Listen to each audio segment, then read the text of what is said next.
Today I am going to discuss comparing the three sectors. In any economy there are three sectors: primary, secondary and tertiary sectors, and all the sectors produces 1,000 types of goods and services, and all sectors also provide employment to lakhs of people.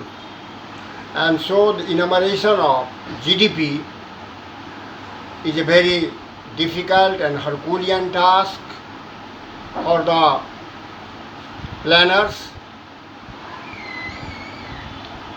First of all, the final goods and services produced in each sector should be enumerated, not all the goods and services. Take for example, a farmer sell his wheat for 8 kg to a flour mill owner. The flour mill owner grinds it, and after grinding it, sells it to biscuit company for 10 per kg. The biscuit manufacturer or bakery manufacturer adds sugar, ghee, oils and other things and makes 4 packets of biscuit.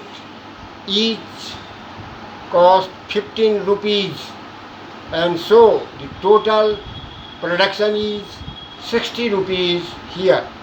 So 60 rupees will only be counted, not the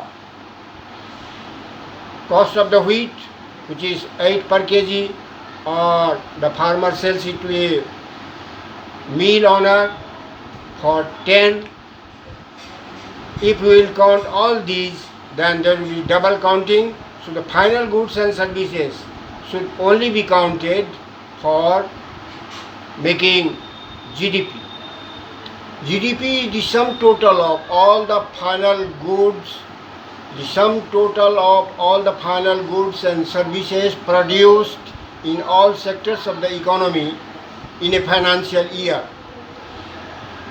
Its compilation is a Herculean task for the planners and economists. The other thing is historical change in sectors.